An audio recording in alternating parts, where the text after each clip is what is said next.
Hi hello നമസ്കാരം, എല്ലാവർക്കും പുതിയൊരു വീഡിയോയിലേക്ക് സ്വാഗതം. അപ്പോൾ ഇന്ന് നമ്മൾ സംസാരിക്കാൻ പോകുന്നത് നാർസിസ്റ്റിക് ആയിട്ടുള്ള സഹോദരന്മാർ, സഹോദരി അല്ലെങ്കിൽ നാർസിസ്റ്റിക് ആയിട്ടുള്ള സിബിലിങ്സ് എന്നുള്ളൊരു ടോപ്പിക്കാണ്. അപ്പോൾ നാർസിസ്റ്റിക് ആയിട്ടുള്ള സഹോദരങ്ങളെ പറ്റിയിട്ട് പറയുമ്പോൾ വളരെ ചലഞ്ചിങ് ആയിട്ടുള്ള ഫാമിലി ഡൈനാമിക്കാണ് ഒരു നാർസിസ്റ്റിക് ആയിട്ടുള്ള സഹോദരൻ അല്ലെങ്കിൽ സഹോദരിക്കൊപ്പം ജീവിക്കേണ്ടി വരുന്നത് എന്ന് പറയുന്നത്. അനുഭവിച്ചിട്ടുള്ളവർക്കത് വളരെ വ്യക്തമായിട്ടറിയാം എന്താണ് അതിൻ്റെ കോൺസിക്വൻസസ് എന്നും എന്താണ് അതിൽ നിന്നും നിങ്ങൾക്കുണ്ടാകുന്ന പെയിൻ എന്നും ആ പെയിൻ മറികടക്കാൻ എത്രത്തോളം പ്രയാസമാണെന്നും എന്നൊക്കെ ഉള്ളത്. അപ്പോൾ ഇന്ന് അത് തന്നെയാണ് നമ്മൾ ഈ വീഡിയോയിൽ സംസാരിക്കാനായിട്ട് പോകുന്നത്.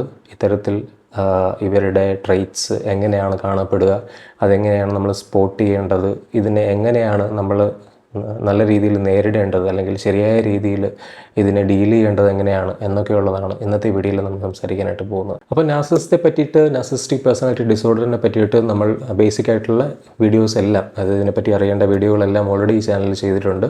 ആ ഓരോ വീഡിയോകളും ഞാനിവിടെ പിൻ ചെയ്ത് വെക്കാം. നിങ്ങൾ കണ്ടിട്ടില്ലാത്തവരാണെങ്കിൽ ആ വീഡിയോസൊക്കെ കണ്ടു നോക്കിയ ശേഷം ഈ വീഡിയോ കാണുക. കാരണം ബേസിക്കായിട്ട് NPTയിലുള്ള സയൻസും സിംറ്റംസും എല്ലാം ആ വീഡിയോകളിൽ ഞാൻ പറഞ്ഞിട്ടുണ്ട്. മാക്സിമം ആ വീഡിയോകൾ നിങ്ങൾക്ക് അറിയുന്ന ആൾക്കാരിലേക്ക്, ഹെൽപ്പ് വേണമെന്ന് തോന്നുന്ന ആൾക്കാരിലേക്ക് ഷെയർ ചെയ്ത് കൊടുക്കുക. ചാനൽ സബ്സ്ക്രൈബ് ചെയ്യുന്ന കാര്യം പരിഗണിക്കുക. അപ്പോൾ ഇന്നത്തെ ടോപ്പിക്കിലേക്ക് വരുമ്പോൾ, ഈ നാർസിസ്റ്റിക് സഹോദരങ്ങൾ എന്ന് പറയുന്ന ഒരു ഡൈനാമിക്കിലേക്ക് നമ്മൾ വരുമ്പോൾ നിങ്ങൾക്കറിയാമല്ലോ, അതിൻ്റെ ഒരു ഇമ്പാക്റ്റ് എന്ന് പറയുന്നത് വളരെ മോശമാണ് അതിൻ്റെ വിക്ടിമിനെ സംബന്ധിച്ചിടത്തോളം, അല്ലെങ്കിൽ അപ്പുറത്ത് നിൽക്കുന്ന നോർമലായിട്ടുള്ള ഒരു പേഴ്സണെ സംബന്ധിച്ചിടത്തോളം, വിക്ടിമാക്കപ്പെടുന്ന പേഴ്സണെ സംബന്ധിച്ചിടത്തോളം ഒരു ലിവിങ് ഹെല്ലാണ് ഒരു നാർസിസ്റ്റിക് ആയിട്ടുള്ള സഹോദരനോടൊപ്പം അല്ലെങ്കിൽ സഹോദരിയോടൊപ്പം ജീവിക്കുക എന്നുള്ളത്. സാധാരണ നമ്മൾ പറയുന്ന ഒരു കാര്യമാണ്, നാർസിസ്റ്റിക് ആയിട്ടുള്ളവർ, NPT ഉള്ളവർ വളരെ എക്സ്ട്രീംലി അരഗൻ്റ് ആണെന്നും വളരെ ഇൻഫ്ലേറ്റഡ് ആയിട്ടുള്ള സെൽഫ് ഇമ്പോർട്ടൻസ് ഉള്ള ആൾക്കാരാണെന്നും ഉള്ളത്. അപ്പോൾ ഇതിൽ ഓവേർട്ടായിട്ടുള്ള ടെൻഡൻസി കാണിക്കുന്നവരുണ്ട്, കോവേർട്ടായിട്ടുള്ള ടെൻഡൻസിയും കാണിക്കുന്നവരുണ്ട്.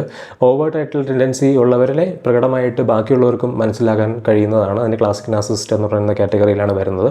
പക്ഷേ കോവേർട്ട് ആയിട്ടുള്ള നാർസിസ്റ്റുകൾ, അവരെ വളരെ ഡിഫിക്കൽട്ടാണ് അവരെ ഐഡൻറ്റിഫൈ ചെയ്യാൻ.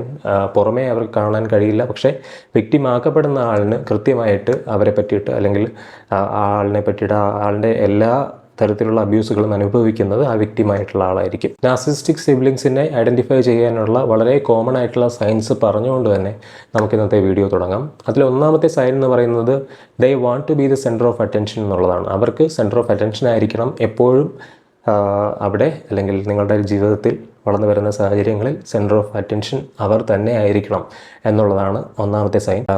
നിങ്ങളൊരു കാർ വാങ്ങിക്കുകയാണെങ്കിൽ അവൻ അതിനേക്കാൾ മികച്ച ഒരു കാറ് വാങ്ങിക്കും, അവൾ അതിനേക്കാളും മികച്ച ഒരു കാറ് വാങ്ങിക്കും. താങ്കൾ തളർന്നിരിക്കുകയാണെങ്കിൽ അവർ അതിനേക്കാളും എക്സോസ്റ്റഡ് ആയിരിക്കും. നിങ്ങൾ എന്തെങ്കിലും തരത്തിലുള്ള ഒരു ക്ലോത്തിങ്, പുതിയൊരു ഡ്രസ്സ് മേടിക്കുകയാണെങ്കിൽ അവർ മേടിക്കുന്നത് അതിനേക്കാളും എക്സ്പെൻസീവ് ആയിട്ടുള്ള ബ്രാൻഡഡ് ആയിട്ടുള്ള ക്ലോത്തിങ് ആയിരിക്കും. രണ്ടാമത്തെ കാര്യം, എപ്പോഴും ആവശ്യമുള്ള ഈ എൻറ്റൈറ്റിൽമെൻ്റ് എന്നുള്ളതാണ്. ഇവർക്ക് എപ്പോഴും ഞാൻ അത് കിട്ടാൻ കടപ്പെട്ട ആളാണ്, ബാധ്യസ്ഥ ആയിട്ടുള്ള ആളാണ്, അല്ലെങ്കിൽ നിങ്ങളത് കൊടുക്കാൻ ബാധ്യസ്ഥരാണ്, അവർക്കത് കിട്ടാനുള്ള അവകാശമുണ്ട് എന്ന് എപ്പോഴും ചിന്തിക്കുന്നവരാണ്. ഇതിൻ്റെ ഏറ്റവും പ്രോബ്ലമാറ്റിക്കുള്ള സൈഡ് എന്ന് പറഞ്ഞു കഴിഞ്ഞാൽ, ഇത് മറ്റേ ആൾക്ക് കൊടുക്കുന്ന കാര്യത്തിൽ ഒരു തരത്തിലുമുള്ള ഒരു പരിഗണന ഇവർ കാണിക്കില്ല എന്നുള്ളതാണ്. കാരണം എമ്പതി ഇല്ലല്ലോ, ഒരു ഗിവ് ആൻഡ് ടേക്ക് എന്ന് പറയുന്ന ഒരു കാര്യം അവിടെ സംഭവിക്കുന്നില്ല. ഗിവ് ഗിവ് ഗിവ് ഗിവ് എന്നുള്ള സാധനം മാത്രമേ അവിടെ സംഭവിക്കുന്നുള്ളൂ. നമ്മൾ എത്ര കൊടുത്താലും അവർക്ക് മതിയാവുകയില്ല. അവർ എപ്പോഴും വിശ്വസിക്കുന്നത് എനിക്കത് കിട്ടാനുള്ള അർഹതയുണ്ടെന്നും അത് നിങ്ങൾ തരാൻ ബാധ്യസ്ഥരാണ് എന്നും ഉള്ളതാണ്. അവർക്ക് അവരുടെ ലൈഫിലെ സ്പെഷ്യൽ ഒക്കേഷൻസിലെല്ലാം നിങ്ങൾ അവർക്ക് സഹായം ചെയ്തു കൊടുക്കണം. നിങ്ങൾ കൊടുക്കേണ്ടതെല്ലാം കൊണ്ടുപോയി കൊടുക്കണം. നിങ്ങൾ കൊണ്ടുപോയി കൊടുത്തിരുന്നാലും നിങ്ങളുടെ സ്പെഷ്യൽ ഒക്കേഷൻസിനെ പറ്റിയിട്ട് ഒരു തരത്തിലും അവർ മെൻഷൻ ചെയ്യുക പോലുമില്ല. നിങ്ങളുടെ സ്പെഷ്യൽ ഒക്കേഷൻസിൽ അവർ നിങ്ങളെ അപ്രോച്ച് ചെയ്താലും, നിങ്ങൾ ഏതെങ്കിലും തരത്തിൽ നിങ്ങളുടെ അടുത്ത് വന്നാലും അത് അവരുടെ കാര്യങ്ങൾ നേടിയെടുക്കാൻ വേണ്ടി മാത്രമായിരിക്കും. നിങ്ങളുടെ സമയവും നിങ്ങളുടെ പണവും നിങ്ങളുടെ സപ്പോർട്ടും അവർക്ക് അവകാശപ്പെട്ടതാണ്. എപ്പോഴും അവർക്കത് വേണം, കാരണം നിങ്ങളത് കൊടുക്കേണ്ടവരാണ്. പക്ഷേ അത് നിങ്ങൾക്കൊരിക്കലും കിട്ടുകയില്ല. പിന്നെ മൂന്നാമത്തെ സൈൻ എന്ന് പറയുന്നത് ഇവരുടെ ലാക്ക് ഓഫ് എമ്പതി. നിങ്ങളോടുള്ള ഒരു തരത്തിലും നിങ്ങളുടെ ഫീലിങ്സിനുള്ള കൺസിഡറേഷൻ തരില്ല എന്നുള്ളൊരു അവസ്ഥ, അല്ലെങ്കിൽ അങ്ങനെയുള്ള പെരുമാറ്റവും ബിഹേവിയറും അത്തരത്തിലുള്ള അപ്രോച്ചും നിങ്ങളെ ട്രീറ്റ് ചെയ്യുന്ന രീതിയും ഒരിക്കലും ഒരു തരത്തിലും നിങ്ങളോട് എമ്പതി തോന്നാത്തവരാണ് ഈ പറയുന്ന നാർസിസ്റ്റിക് ആയിട്ടുള്ള സിബ്ലിങ്സ്. നിങ്ങൾക്ക് ചെറിയ വിഷമമെങ്കിലും ഉണ്ടായിക്കഴിഞ്ഞാൽ അവരിൽ അത് സ്ട്രെസ് ഉണ്ടാക്കും. കാരണം നിങ്ങളുടെ വിഷമം മാറാനാണ് അവർക്ക് എത്രയും പെട്ടെന്ന് താല്പര്യം. കാരണം നിങ്ങൾ എപ്പോഴും നിങ്ങളുടെ ഫീലിങ്സ് കാണിച്ചുകൊണ്ടിരുന്നു കഴിഞ്ഞാൽ എനിക്ക് കിട്ടാനുള്ളതൊന്നും കിട്ടില്ല, അവർക്ക് വേണ്ട കാര്യങ്ങളൊന്നും നടക്കില്ല. നിൻ്റെ നിൻ്റെ ഫീലിങ്സ് അതൊന്നും ഇവിടെ വിഷയമല്ല. എനിക്ക് എൻ്റെ പ്രശ്നങ്ങളുണ്ട്, എനിക്ക് എൻ്റെ ബുദ്ധിമുട്ടുകളുണ്ട്, എനിക്ക് എൻ്റെ അവസ്ഥകളുണ്ട്. അതൊക്കെ കേൾക്കാൻ എനിക്ക് നീ വേണം. അതൊക്കെ പ്രാപ്തീകരിച്ച് തരാൻ, അല്ലെങ്കിൽ അതെല്ലാം സാറ്റിസ്ഫൈ ചെയ്ത് തരാൻ നീ ആവശ്യമാണ്. അങ്ങനെ ഇരിക്കുന്ന സാഹചര്യത്തിൽ നീ ഒരിക്കലും വിഷമിക്കാൻ പാടില്ല. അത് എന്നിൽ സ്ട്രെസ് ഉണ്ടാക്കും, എന്നിലത് ബുദ്ധിമുട്ടുണ്ടാക്കും.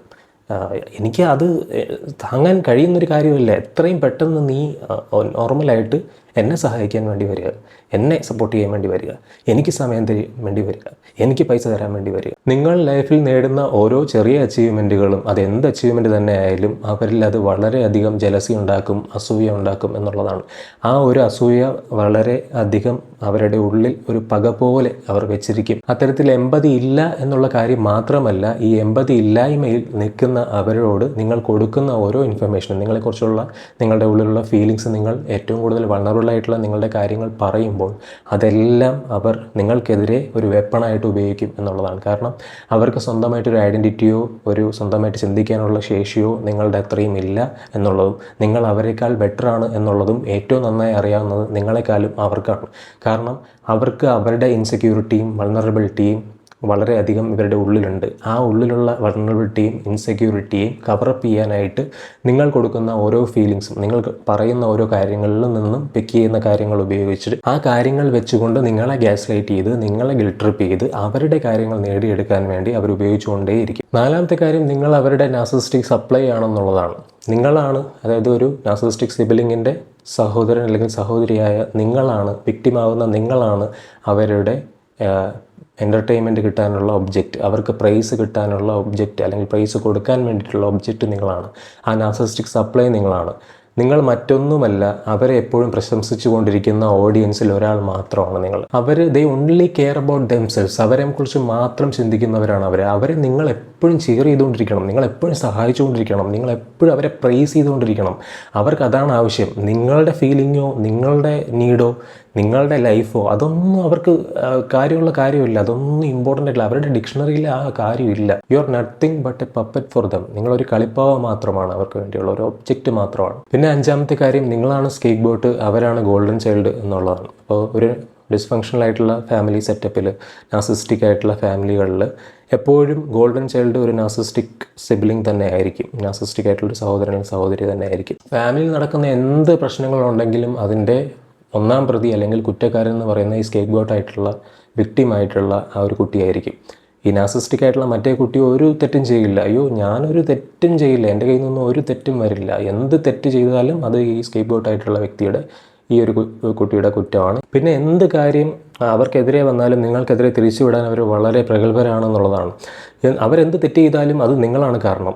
നിങ്ങൾ കാരണമാണ് അവനെ ഈ കാര്യങ്ങളെല്ലാം ചെയ്തത്, അല്ലെങ്കിൽ അവൾ ഈ കാര്യങ്ങളെല്ലാം ചെയ്തത്, അവൾ ഇങ്ങനെ അവസ്ഥയിലായത് നിങ്ങൾ കാരണമാണ്, അവർ ഇത്തരത്തിലുള്ള രീതിയിലേക്ക് പെരുമാറുന്നത് നിങ്ങൾ കാരണമാണ് എന്നുള്ള രീതിയിൽ എല്ലാം, എന്ത് പ്രശ്നം ആ ഫാമിലിയിൽ ഉണ്ടായാലും അതെല്ലാം ഈ സ്കേപ്പ് ബോട്ടായിട്ടുള്ള വിക്ടിമാക്കപ്പെടുന്ന സഹോദരൻ്റെ അല്ലെങ്കിൽ സഹോദരിയുടെ തലയിലായിരിക്കും. നാർസിസിസ്റ്റിക് ആയിട്ടുള്ള സഹോദരൻ അല്ലെങ്കിൽ സഹോദരി അവിടെ ഒരു തെറ്റും ചെയ്യുകയില്ല, ബെസ്റ്റ് ആയിട്ടുള്ള ചൈൽഡായിരിക്കും, ഞാൻ ബെറ്റർ ആയിട്ടുള്ള ആളാണ്, ഞാൻ ഒരു തെറ്റും ചെയ്യാത്ത ആളാണെന്ന് പ്രൊജക്റ്റ് ചെയ്ത് കാണിച്ചുകൊണ്ട് തന്നെ ഇരിക്കും. അതിനൊപ്പം തന്നെ ഇവിടെ ഏറ്റവും പ്രധാനപ്പെട്ട കാര്യം എന്ന് പറയുന്നത്, ഈ നാർസിസിസ്റ്റിക് ആയിട്ടുള്ള ഗോൾഡൻ ചൈൽഡ് ആയിട്ടുള്ള ആളായിരിക്കും സ്കേപ്പ് ബോട്ടായിട്ട് ആക്ട് ചെയ്യുക എന്നുള്ളതാണ്. അപ്പുറത്ത് ശരിക്കും സ്കേപ്പ് ബോട്ട് ആകുന്ന വ്യക്തിയാണ് ഗോൾഡൻ ചൈൽഡ് എന്ന് ആ ആളിനെയും പറഞ്ഞ്, അല്ലെങ്കിൽ ആ സഹോദരനെയും സഹോദരിയും പറഞ്ഞ് വിശ്വസിപ്പിക്കാൻ വളരെയധികം സാമർഥ്യമുള്ളവരാണ് നാർസിസിസ്റ്റിക് ആയിട്ടുള്ള ഈ പറയുന്ന സഹോദരൻ അല്ലെങ്കിൽ സഹോദരി. അതെങ്ങനെയാണ് കൃത്യമായിട്ട് മനസ്സിലാക്കാൻ കഴിയുക എന്ന് വെച്ച് കഴിഞ്ഞാൽ, നിങ്ങൾ എപ്പോഴൊക്കെ അവരിൽ നിന്നും ബ്രേക്ക് എടുക്കുമോ, അവരുടെ സാമീപ്യത്തിൽ നിന്ന് മാറി നിൽക്കുമോ, അപ്പോഴൊക്കെ നിങ്ങളുടെ ശാന്തിയും സമാധാനവും, നിങ്ങൾക്കൊരു ബ്രീത്തിങ് സ്പേസും നിങ്ങൾക്ക് ഒരു ആശ്വാസവും ഒക്കെ ഉണ്ടാവും എന്നുള്ളതാണ്. ഇങ്ങനെ നിങ്ങൾ അവരിൽ നിന്നും മാറി ഡിറ്റാച്ച്ഡ് ആയിട്ട് ബ്രേക്ക് എടുത്ത് നിൽക്കുന്ന സമയത്ത് നിങ്ങൾക്ക് തന്നെ ഉണ്ടാകുന്ന ഗിൽറ്റി ഫീലിംഗ് കൊണ്ട് അവർ തന്നെ ഉണ്ടാക്കി വെച്ചിട്ടുള്ള പലതരത്തിലുള്ള ഈ മാനിപ്പുലേഷൻസും ഗ്യാസ് ലൈറ്റിങ്ങും ഒക്കെ നിലനിൽക്കുന്നതുകൊണ്ട് തന്നെ നിങ്ങൾക്ക് സ്വന്തമായിട്ട് ഗിൽറ്റി ഫീലിംഗ് ഉണ്ടാവുകയും, കാരണം സ്വാഭാവികമായിട്ട് നിങ്ങൾക്ക് ഗിൽറ്റ് ഉണ്ടാകുന്നത് കൊണ്ടാണ് നിങ്ങൾ തിരിച്ചു പോകുന്നത്. അവരെന്ന് പറഞ്ഞു കഴിഞ്ഞാൽ എന്ത് നിങ്ങളോട് ചെയ്തു തന്നാലും, എത്ര പെയിൻ നിങ്ങൾ ഇൻഫ്ലിക്റ്റ് ചെയ്താലും ഒരു ഗിൽറ്റും ഇല്ലാത്തവരാണ്. NPD ഉള്ളവർക്ക് ഗിൽറ്റ് ഇല്ല. അപ്പോൾ ഓരോ തവണയും നിങ്ങൾ ആ ബ്രേക്ക് എടുക്കുമ്പോൾ ഈ നാർസിസിസ്റ്റിക് സൈക്കിളിൽ നിന്ന് നിങ്ങൾ ബ്രേക്ക് ചെയ്ത് പോവുകയാണ്. അതായത് ഒരു ചുഴിയിൽ നിന്ന് നിങ്ങൾ മാറി നിങ്ങളുടെ സെപ്പറേറ്റ് ആയിട്ടുള്ള നിങ്ങളുടെ ഇൻഡിവിജ്വൽ ആയിട്ടുള്ള സെൽഫിലേക്ക് പോവുകയാണ്. നിങ്ങളുടെ സ്വന്തം ആവശ്യങ്ങളും ജീവിതത്തിൽ നിങ്ങളുടേതായിട്ടുള്ള ജീവിതവും നിങ്ങളുടേതായിട്ടുള്ള കാര്യങ്ങളും മുൻനിർത്തി അല്ലെങ്കിൽ അതിന് മുൻഗണന കൊടുത്തുകൊണ്ട് നിങ്ങൾ മുന്നോട്ട് പോകേണ്ട സാഹചര്യത്തിൽ അല്ലെങ്കിൽ ആ രീതിയിൽ മുന്നോട്ട് പോകേണ്ട നിങ്ങൾ വീണ്ടും ഗിൽറ്റ് ഫീൽ ചെയ്ത് അവരുടെ അടുത്തേക്ക് തന്നെ, അവരുടെ ഫാമിലിയിലേക്ക് തന്നെ, അല്ലെങ്കിൽ അവരുടെ സാമീപ്യത്തിലേക്ക് തന്നെ തിരിച്ചു പോവുകയും വീണ്ടും ഈ നാർസിസിസ്റ്റിക് സൈക്കിൾ റീസ്റ്റാർട്ട് ചെയ്യുകയും നിങ്ങൾ ആ ചിലന്തി വലയിൽ വീണ്ടും പെടുകയും ഈ സൈക്കിളിനകത്ത് വീണ്ടും അല്ലെങ്കിൽ ഈ ചുഴിക്കകത്ത് വീണ്ടും കിടന്ന് നിങ്ങൾ ബുദ്ധിമുട്ടിക്കൊണ്ടിരിക്കും, അല്ലെങ്കിൽ നിങ്ങൾ സഫോക്കേറ്റ് ചെയ്തുകൊണ്ടിരിക്കും എന്നുള്ളതാണ്. പിന്നെ വളരെയധികം ക്രൂവൽറ്റി അല്ലെങ്കിൽ ഡൗൺ റൈറ്റ് ആയിട്ടുള്ള അബ്യൂസ് നിങ്ങളിലേക്ക് തരുന്നവരായിരിക്കും നിങ്ങളുടെ നാർസിസിസ്റ്റിക് ആയിട്ടുള്ള സിബ്ലിംഗ് അല്ലെങ്കിൽ സഹോദരൻ അല്ലെങ്കിൽ സഹോദരി. നിങ്ങളുടെ പെയിൻ കണ്ട് ആനന്ദിക്കുന്നവരായിരിക്കും അവർ, ഉന്മാദിക്കുന്നവരായിരിക്കും അവർ. ഇത്തരത്തിൽ നാർസിസിസ്റ്റിക് ആയിട്ടുള്ള സിബ്ലിങ്സ് നിങ്ങളെ നെയിം കോൾ ചെയ്യും, ഗ്യാസ് ലൈറ്റ് ചെയ്യും, ഫിസിക്കൽ അബ്യൂസ് ചെയ്യും. പിന്നെ ഈ ഡാർവോ എന്ന് പറയുന്ന കാര്യം ഒരു നാർസിസിസ്റ്റിക് സഹോദരൻ അല്ലെങ്കിൽ സഹോദരിയുടെ സ്ഥിരം ചെയ്യുന്ന ഒരു അടവാണ്, ഒരു ടാക്ടിക്കാണ്. ഇതൊരു നാർസിസിസ്റ്റ് ഉപയോഗിക്കുന്ന ഒരു മാനിപ്പുലേറ്റീവ് ടാക്ടിക്കാണ്. ഇവിടെ ഈ ഒരു നാർസിസിസ്റ്റിക് ആയിട്ടുള്ള സിബിലിംഗ് എന്താണ് ചെയ്യുന്നതെന്ന് വെച്ച് കഴിഞ്ഞാൽ, അല്ലെങ്കിൽ സഹോദരി അല്ലെങ്കിൽ സഹോദരൻ എന്താണ് ചെയ്യുന്നതെന്ന് വെച്ച് കഴിഞ്ഞാൽ, അവരുടെ റെസ്പോൺസിബിലിറ്റി അല്ലെങ്കിൽ അവരൊരു കുറ്റം ചെയ്ത ശേഷം നിങ്ങളെ ദ്രോഹിക്കുന്ന തരത്തിലുള്ള അല്ലെങ്കിൽ നിങ്ങൾക്ക് ബുദ്ധിമുട്ടുണ്ടാക്കുന്ന തരത്തിലുള്ള, നിങ്ങളെ അബ്യൂസ് ചെയ്യുന്ന തരത്തിലുള്ള ഒരു കാര്യം ചെയ്ത ശേഷം അതിൻ്റെ റെസ്പോൺസിബിലിറ്റി ഏറ്റെടുക്കാതെ അത് ഡിനൈ ചെയ്തുകൊണ്ട് നിങ്ങളെ തിരിച്ചറ്റാക്ക് ചെയ്യുകയും അതേ കാര്യം പറഞ്ഞുകൊണ്ട് നിങ്ങളെ അറ്റാക്ക് ചെയ്യുകയും അറ്റാക്ക് ചെയ്ത ശേഷം നിങ്ങളെ വേദനിപ്പിച്ച ശേഷം അതിൽ വിക്ടിമാകപ്പെട്ടത് അവരാണ് എന്ന രീതിയിൽ ആക്ട് ചെയ്യുകയും ചെയ്യും എന്നുള്ളതാണ്. അവർ ചെയ്ത കുറ്റത്തിന് നിങ്ങളെ അവർ അറ്റാക്ക് ചെയ്തിട്ട് അവർ വിക്ടിം കളിക്കും എന്നുള്ളതാണ്. വളരെ സിമ്പിളായിട്ട് പറഞ്ഞാൽ ഇതാണ് പരിപാടി. ഇത് വളരെ സമർത്ഥമായിട്ട് അവർ ചെയ്യും. ആ നെറേറ്റീവ് കംപ്ലീറ്റ്ലി അവർ ഫ്ലിപ്പ് ചെയ്തിട്ട് നിങ്ങളാണ് തെറ്റ് ചെയ്തത് എന്നുള്ള രീതിയിൽ അങ്ങ് ആക്കി തീർക്കും. അപ്പോൾ നിങ്ങൾ അബ്യൂസറായിരിക്കുന്ന അവർ നിങ്ങളെ അബ്യൂസറാക്കി ചിത്രീകരിക്കുകയും നിങ്ങളാണ് അബ്യൂസർ എന്ന് വരുത്തി തീർക്കുകയും ചെയ്യും. അതായത് ഫോർ എക്സാമ്പിൾ ഇങ്ങനെ, അന്ന് നീ കരഞ്ഞു നിലവിളിച്ചുകൊണ്ടിരുന്നപ്പോൾ ഞാനായിരുന്നല്ലോ ആ സമയത്ത് സമാധാനമായിട്ട് അവിടെ നിന്നിട്ടൊന്നും പറയാതിരുന്നത്, അല്ലെങ്കിൽ നിനക്കന്ന് ഫിനാൻഷ്യൽ ഹെൽപ്പ് വേണ്ടിയിരുന്നപ്പോഴത്തേക്കും ചെറിയ ഹെൽപ്പ് ഞാൻ തന്നില്ലായിരുന്നെങ്കിൽ ഇപ്പോഴത്തെ സാഹചര്യത്തിൽ എന്ത് ചെയ്യുമായിരുന്നു എന്നുള്ള രീതിയിൽ നിങ്ങൾ ഹൈലി ഗ്യാസ്ലൈറ്റ് ചെയ്ത് ഇപ്പോഴത്തെ സിറ്റുവേഷൻ പോലും നിങ്ങൾ മറന്നു പോകുന്ന തരത്തിലേക്ക്, ഇവിടെയും ഞാനായിരുന്നു കുറ്റക്കാരൻ എന്ന് ഗിൽറ്റി ഫീലിംഗ് നിങ്ങൾക്ക് തോന്നി, നിങ്ങൾ ആ ബ്രെയിൻ ഫോഗിൽ നിന്നുകൊണ്ട് തന്നെ അവരോട് സോറി പറയുന്ന അവസ്ഥയിലേക്ക് നിങ്ങളെ അത്രയും വേഗം തന്നെ മാറ്റിയെടുത്തിട്ട് സിറ്റുവേഷൻ മാറ്റാൻ വളരെയധികം സാമർഥ്യമുള്ളവരാണ് ഈ നാർസിസിസ്റ്റുകൾ. ഇത്തരം അനുഭവങ്ങൾ നിങ്ങൾക്കുണ്ടായിട്ടുണ്ടെങ്കിൽ തീർച്ചയായിട്ടും നിങ്ങൾ ഇപ്പോൾ തന്നെ ഈ വീഡിയോയുടെ കമൻറ്റ് സെക്ഷനിൽ കമൻറ്റ് ചെയ്യുക. നമുക്ക് ഇത്തരം കാര്യങ്ങൾ കൂടുതലായിട്ട്, ഇതുപോലുള്ള എക്സാമ്പിളുകൾ, ഇത്തരം അനുഭവങ്ങൾ കൂടുതലായിട്ട് നമുക്ക് ഡിസ്കസ് ചെയ്യാം. പിന്നെ പ്രധാനമായിട്ടും ഇവിടെ പറയാനായിട്ടുള്ളത്, ഇതുപോലുള്ള നാർസിസിസ്റ്റിക് ട്രൈറ്റ്സ്, നാർസിസിസ്റ്റിക് അബ്യൂസുകൾ നിങ്ങൾ അനുഭവിച്ചിട്ടുണ്ടെങ്കിൽ തീർച്ചയായിട്ടും ഇവിടെ ഒരു ഡയഗ്നോസിസ് നടത്തേണ്ട ആവശ്യമുണ്ട്. നിങ്ങൾ തീർച്ചയായിട്ടും ഒരു തെറാപ്പിസ്റ്റിനെ കണ്ട് ഈ ഒരു വ്യക്തി NPD ഉള്ള ആളാണെന്നും കൃത്യമായിട്ട്, അല്ലെങ്കിൽ ഏത് കാറ്റഗറിയിൽ പെടുന്നതാണ്, നാർസിസിസ്റ്റ് ആണോ അല്ലെങ്കിൽ ബോർഡർ ലൈൻ ആണോ എന്നൊക്കെയുള്ള കാര്യങ്ങൾ നിങ്ങൾ കൃത്യമായിട്ട് ഡയഗ്നോസ് ചെയ്യേണ്ടതുണ്ട്. അങ്ങനെ ഡയഗ്നോസ് ചെയ്യുന്നതിലൂടെ നിങ്ങൾക്കും ഒരു ക്ലാരിറ്റിയും പിന്നീടുള്ള നിങ്ങളുടെ ലൈഫിൽ ഒരു വ്യക്തതയും നിങ്ങൾ മുന്നോട്ട് പോകാനുള്ള നിങ്ങളുടെ ഹീലിംഗ് ജേർണിയിൽ ഒരുപാടധികം ഹെൽപ്പും അവിടെ നിന്ന് കിട്ടാനായിട്ട് സാധ്യതയുണ്ട്.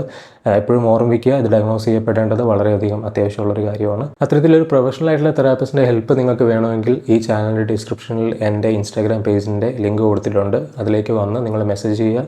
ഞാൻ തെറാപ്പിസ്റ്റിൻ്റെ ഡീറ്റെയിൽസ് തരുന്നതായിരിക്കും. നിങ്ങൾക്ക് വേണ്ട ഹെൽപ്പ് അത്തരത്തിലെടുക്കുക. അപ്പോൾ ഇത്രയും പറഞ്ഞുകൊണ്ട് ഇന്നത്തെ വീഡിയോ ഞാൻ അവസാനിപ്പിക്കുകയാണ്. പുതിയൊരു വീഡിയോ ആയിട്ട് വരുന്ന ദിവസങ്ങളിൽ തന്നെ നമുക്ക് വീണ്ടും കാണാം.